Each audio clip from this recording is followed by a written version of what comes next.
अस्सलाम वालेकुम friends, I am राइस पतुल। होप सो कि आप सब लोग ठीक ठाक होंगे। हमसे हमारे फ्रेंड ने क्वेश्चन किया था कि आप जो न्यूमेरिकल्स हैं ये आप साइंटिफिक कैलकुलेटर के थ्रू कर रही हैं, but the students of matric class are not allowed to use scientific calculator during their board exams. तो इनकी मुझे ये बात काफ़ी लॉजिकल लगी है कि वाकई में हम ये साइंटिफिक कैलकुलेटर यूज़ नहीं कर सकते, तो फिर किस तरीके से जो हमारे पास ये 10 की पावर्स की प्रॉब्लम्स होती है हम सॉल्व करेंगे। So that's why in this video मैं आप लोगों को एक न्यूमेरिकल विदाउट कैलकुलेटर यूज़ करना को तो सॉल्व करना बताऊंगी। सो चलिए हम अपने क्वेश्चन की तरफ मूव करते हैं। आई होप कि मैं आपको ठीक से समझा। अगेन वही हमारे पास चैप्टर नंबर 10 का एक क्वेश्चन है, 4 क्वेश्चन, जिसमें हमसे कहा जा रहा है कि एक ऑब्जेक्ट है 2 kg का और उसके पास हमारे पास एक कॉपर वायर है जिसकी हमारे पास लेंथ दी हुई है 2.5 और डायमीटर है 0.6 मिलीमीटर का। तो हमसे कहा जा रहा है कि कितना स्ट्रेच जो वायर पे स्ट्रेच होगा ड्यू टू ग्रेविटेशनल फोर्स इस पर अप्लाई हो रहा होगा। डेट्स मीन उसका हमें कितना जो लेंथ चेंज कितनी हो रही होगी उसकी, डेट्स मीन डेल्टा एल। और जबकि हमारे पास यंग्स मॉड्यूलस दिया हुआ है इस कॉपर का 12.5 10 की पावर 10 न्यूटन पर मीटर स्क्वायर। तो चलिए अब हम इस क्वेश्चन को सॉल्व करते हैं विदाउट कैलकुलेटर। तो पहले हम अपना डेटा बना लेते हैं। हमारे पास मास दिया हुआ है 2 kg, हमारे पास लेंथ दी हुई है 2.5 मीटर और डायमीटर हमारे पास है 0.6 millimetre. So as we know कि हमें इस डायमीटर को पहले रेडियस में चेंज करना होगा, तो हम इस 0.6 को डिवाइड कर देंगे 2 से, तो हमारे पास आ जाएगा 0.3। देन हम इस मिलीमीटर को हम चेंज करेंगे मीटर में, से दैट्स मीन कि मुझे 0.3 मिलीमीटर को डिवाइड करना होगा 1000 से, तो हमारे पास आंसर आ जाएगा मीटर में। एक तो इजी ट्रिक ये है कि हम अगर हमें चेंज करना हो, जैसे कि हमें 1000 से डिवाइड करना है, तो दैट्स मीन कि 0 है, तो हमारे पास जैसे कि यहाँ पे 3 0 है 1000 में से, डेट्स मीन जो मेरा ये वाला पॉइंट है वो 3 डिजिट्स जंप करेगा। तो ऑब्वियसली हमारे पास सामने कोई डिजिट नहीं है, तो हम अपने पास से यहाँ पे 0 ऐड कर देंगे। सो एक 0 हमारे पास ऑलरेडी है और 1 2 लगाते हैं तो हमारे पास ये कुछ इस तरह से बन जाएगा कि 1 डिजिट यहाँ पे था तो उसने 1 डिजिट जंप किया, 2 डिजिट जंप किया और 3 डिजिट जंप किया है उसने यहाँ पर, तो हमारा पॉइंट यहाँ पर आएगा। देन ये बन जाएगा 0.003 और ये हमारे पास आया मीटर। जो हमारा रेडियस आया है वो विदाउट कैलकुलेटर हमने सॉल्व करके दिखाया, तो वो इस तरीके से आया। ओके जी, अब हमारे पास यंग मॉड्यूलस दिया हुआ है वो है 12.5 10 की पावर 10 न्यूटन पर मीटर स्क्वायर। हमें मालूम करना था कि कितना वो स्ट्रेच होगा, डेट्स मीन डेल्टा एल हमें इसमें मालूम करना है। तो हम सॉल्व कर लेते हैं इसको। देखिए जी, हमारे पास यंग मॉड्यूलस का फॉर्मूला होता है y is equal to F L area multiply by delta L. तो यहाँ पे हमें मालूम करना है एरिया, और हम जानते हैं कि एरिया का फॉर्मूला होता है पाई आर स्क्वायर। ठीक है जी, तो पाई की वैल्यू हमारे पास होती है 3.142। रेडियस की वैल्यू हमने जो निकाली है वो निकाली है 0.00003 के ऊपर स्क्वायर। अच्छा, इस वैल्यू को लिखने का एक और तरीका है कि हम यहाँ पर जो कि हमारे पास पॉइंट है वो 1 2 3 4 डिजिट्स के बाद है, तो इसको मैं ऐसे भी लिख सकती हूँ 3.142 और 3 10 की पावर -4 के ऊपर स्क्वायर। तो इस तरह मुझे थोड़ा सॉल्व करना आसान हो जाएगा। पहले हम इस ब्रैकेट का स्क्वायर मालूम कर लेते हैं। 3 का स्क्वायर हमारे पास 9 होता है, और अगर ठीक है मैं पानी के 3 का स्क्वायर आ गया। देन जो ये पावर होती है वो जो बाहर के स्क्वायर के साथ मल्टीप्लाई होती है, तो 4 2 से 8 हो जाएगी। सो दैट्स मीन 10 की पावर -8 मेरे पास ये सॉल्व होकर आ गया। देन इसको हम मल्टीप्लाई कर लेंगे 3.12 के साथ। ठीक है जी, सिंपल है। हम इधर रफ कॉलम में मल्टीप्लाई कर लेते हैं इसको 3.142 मल्टीप्लाई बाय 9।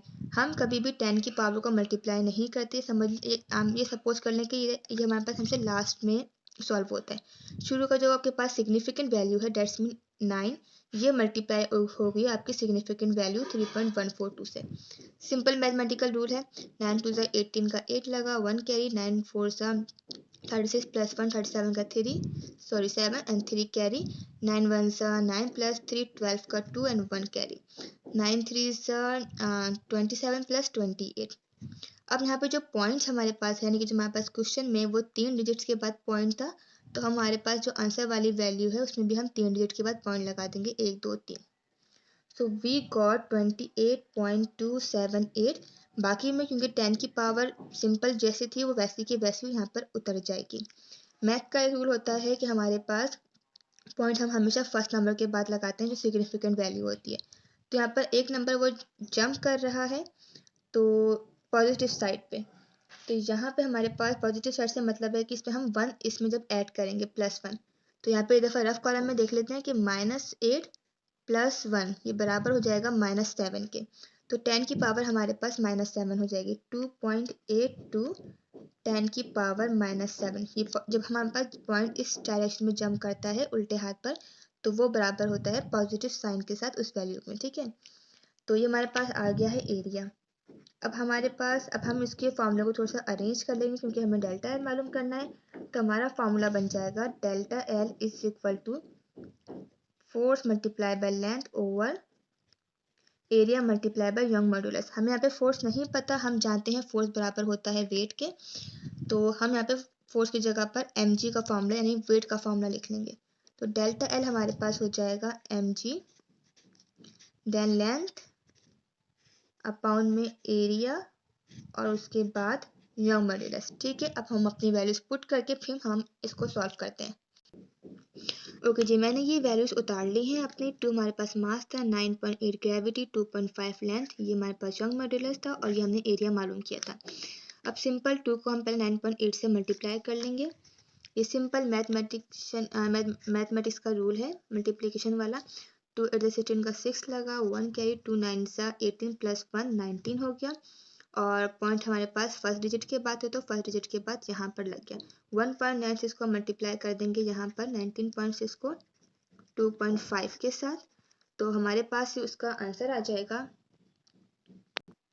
तो इसका आंसर आ जाएगा हमारे पास 0, देन हमारे पास अगेन 0 9 एंड 1 कैरी 4।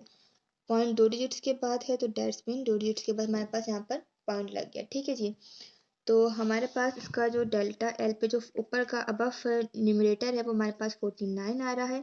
सिंपल, जैसे मैंने आपसे पहले भी कहा था कि हम इसके सिग्निफिकेंट वैल्यू डेट्स मीन 12.5 को सिंपली मल्टीप्लाई कर देंगे 2.82 से। तो इसको हमने मल्टीप्लाई करके रख लिया है, तो हमारे पास इसका आंसर आया था 3533। ठीक है जी, और तो हमारे पास सिंपल ये जो 3 सिग्निफिकेंट वैल्यूज को मल्टीप्लाई करने पे हमारे पास आंसर आया है 35.33 या सॉरी 25। और 10 की पावर्स को हम सॉल्व कर लेते हैं एक साइड पर कि हमारे पास एक 10 की पावर 10 है, दूसरी 10 की पावर -7 है। ये मैथ का रूल होता है कि अगर बेस कॉमन हो तो पावर्स और मल्टीप्लाई हो रही हो बेस तो पावर प्लस हो जाती है। तो 10 और 10 को हमने यहाँ पे कॉमन ले लिया, 35.25 हमने बेस 10 को कॉमन लिया और पावर्स को हमने प्लस कर दिया, तो प्लस और ये -7 ब्रैकेट में लिखा, तो माइनस प्लस माइनस हो जाएगा तो हमारे पास 10 में से 7 निकलेगा तो हमारे पास 3 आ जाएगा। तो 49 के नीचे 35.25 10 की पावर 3 हमारे पास ये वैल्यू आई है। अब सिंपल इस 49 को हमें डिवाइड करना है 35.25 से। तो अगर आपको ये डिवाइड करना आता है तो it's going to be so easy, मतलब मुश्किल नहीं है। पहले तो ये कि हमें इस पॉइंट को रिमूव करना होगा, पॉइंट 2 डिजिट्स के बाद है तो ये हमारे पास उसी 35/25 के नीचे हम 2 0 करके 100 लगा देते हैं, ये इसका बेसिक रूल है। तो ये कुछ इस तरह का बनेगा 25/100 और 10 की पावर 3 वैसी का वैसे ही रहेगा। ठीक है जी, अब 100 यहाँ पे जो कि डिवाइड है तो वहाँ ऊपर जाकर 49 के साथ मल्टीप्लाई हो जाएगा। ठीक है जी, अब यहाँ पर क्योंकि 100 इस 35/25 से डिवाइड है, ऊपर जाके इधर हमने 49 से मल्टीप्लाई किया, तो कुछ इस तरह की हमारे पास इक्वेशन आ गई है और ये 10 की पावर 3 वैसी का वैसी रहा। तो इसको मल्टीप्लाई करने पे 49/100 और ये 3525 10 की पावर 3। सिंपल ये इसको हम डिवाइड कर लेते हैं ओके जी, अभी जो हमारे पास दोनों वैल्यूज आ रही हैं, दोनों एंड में हमारे पास यहाँ पे 0 है, इधर 5 है, डेट्स मीन दोनों वैल्यूज 5 के टेबल में आती हैं। इसको हम 5 के टेबल से कट कर लेते हैं। 1 4 हमारे पास 49 जो है 100 हमारे पास 5 के टेबल में 980 से आता है, और 3525 हमारे पास 5 के टेबल में 705 से आता है। फर्दर ये 5 के टेबल से हम मजीद कट रहे हैं, तो हम दोबारा काट लेते हैं। 980 डिवाइड हो रहा है 196 से, और 705 डिवाइड होगा 141 से। अब हमारे पास जो 96 और 141 बच रहा है, ये फर्दर कैंसिल आउट नहीं हो सकते, किसी टेबल में साथ नहीं आ रहे। तो 196 ओवर 141 हमारे पास रिमेनिंग बच गया है। उसके अलावा 10 की पावर ये 3 हमारे पास साथ साथ चलेगी। ठीक है जी। अब हम बेसिकली करेंगे क्या कि अब फर्दर क्योंकि डिवाइड नहीं हो रहा है, तो इसको हम सिंपल डिवाइड कर लेंगे। डेट्स मीन 141 बाहर और 196 अंदर रख के इसको हम वैल्यू पॉइंट में लेके आना है, तो इसको हम सिंपली डिवाइड कर लेंगे। अब 141 का टेबल लिख लेंगे, आसान है 141 का टेबल। डेट्स मीन कि मैंने यहाँ पे रफ में लिख के रखा हुआ है कि ऐसे 141 को पहले 2 से मल्टीप्लाई किया, उसका आंसर ये आ गया। 141 को 3 से मल्टीप्लाई किया, तो उसका आंसर ये आ गया। तो इस तरीके से आप अपने पास रफ में टेबल ईजिली बना सकते हैं। तो 141 के टेबल में हमने 2 से मल्टीप्लाई किया, तो हमारे पास 282 आया। डेट्स मीन 196 छोटा है, तो हम इसको डिवाइड करवाएंगे 1 से। तो 141 आ जाएगा, उसको माइनस कर लेते हैं। जिसमें से 1 निकला 5, 9 में से 5 निकला 5, 1 से 1 कैंसिल। 55 ऑब्वियसली नहीं आता, हमने अभी पॉइंट लगाया तो ये 0 हो गया। अब हमारे पास आ रहा है 550। तो 141 को जब हमने 3 से मल्टीप्लाई किया, तो हमारे पास आ रहा है 423। तो डेट्स मीन ये 3 से मल्टीप्लाई करने से करीब तरीन वैल्यू है, क्योंकि 141 को जब हम 4 से मल्टीप्लाई करते हैं तो हमारे पास आ रहा है 700 4 ओवर प्लस 1 सॉरी 564 आ रहा है। तो ये वैल्यू बड़ी हो जाएगी हमारे 550 से। उसको हमने 3 से मल्टीप्लाई किया, हमारे पास हमने लिया 423। उसको हमने माइनस किया, 10 में से 10 से 3 निकला 7, देन 4 से 2 निकाला तो 2, एंड देन 5 से 4 निकाला देन 1। 127 पॉइंट था, हमने यहाँ पे 0 ले लिया। हमारे पास आ रहा है 1270। जब मैं इसको 9 से मल्टीप्लाई किया है, तो करीब तरीन 1269 करीब तरीन आ रही है वैल्यू।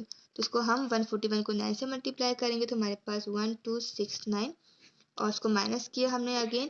मीन की अब ये वैल्यू चलती चली जाएगी, मीन इसका कोई एंड पॉइंट नहीं है। यहाँ पर पॉइंट होगा, हम 0 लगाएंगे, फिर डिवाइड करेंगे। तो बेसिकली हमारे पास जो आंसर आएगा वो आ रहा है 1.39। पॉइंट के बाद कम से कम 2 डिजिट्स आपको लेने होते हैं, तो हमने ये डिजिट्स लेके इसको हमने सॉल्व कर लिया है।